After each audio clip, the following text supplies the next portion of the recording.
Hello, I'm Max. Welcome to today's news broadcast, brought to you with the aid of artificial intelligence. Please note that while we've made every effort to ensure accuracy, there may be some limitations. Let's dive into today's top stories.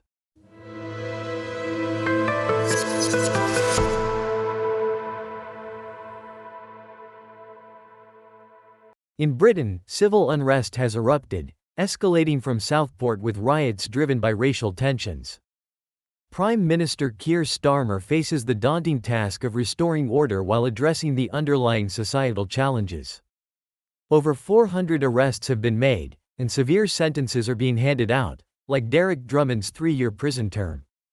The government plans to enhance the criminal justice system's responsiveness and tackle issues such as migration and hate speech to prevent further disturbances. A recent opinion poll shows that 43% of the public support the government's approach. However, Starmer's approval ratings are dropping, and there are mixed reactions to economic strategies, with public spending cuts receiving criticism despite a successful public sector pay rise. Starmer's government is caught in a balancing act, moving away from sticking plaster politics to implement long-term reforms. The Department for Work and Pensions is burdened by rising long-term illness claims and youth unemployment, pressing the need for structural changes. Labour's actions signify a pivotal shift in UK's worker rights, as Deputy Prime Minister Angela Rayner worked to repeal the Conservative Strikes Minimum Services Levels Act. This marks a move towards empowering workers and revisiting union dynamics, garnering support even from some conservative voices.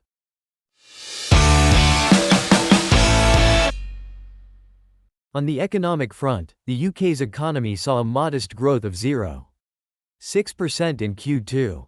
The service sector spearheaded this recovery, despite little growth in manufacturing and construction. Industrial actions, like the junior doctors' strike, had a leveling effect on June's results. Notably, Prime Minister Starmer's government is striving for economic advancement with infrastructure projects and reforms.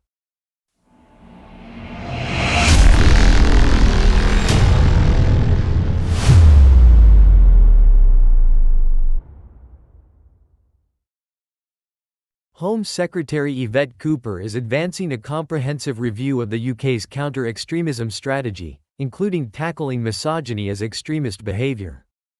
This aims to counteract the increasing sway of extremist ideologies, both online and in society.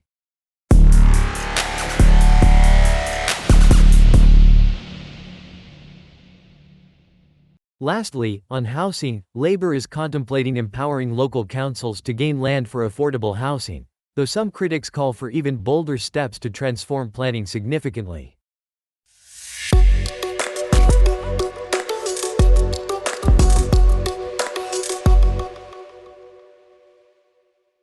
Labour continues its economic focus with Secretary Liz Kendall introducing plans to revamp welfare systems, emphasizing reforms that support long-term unemployed citizens. Chancellor Rachel Reeves announced an above-inflation pay rise for public sector workers to address recruitment challenges, although concerns exist over financing these increases without impacting other fiscal commitments.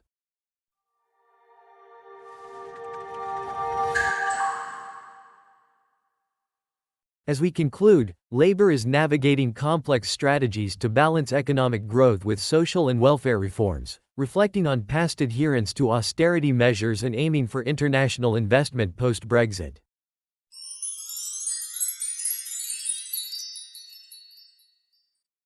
Thank you for joining us in today's broadcast. We look forward to bringing you more updates soon. Stay tuned and informed.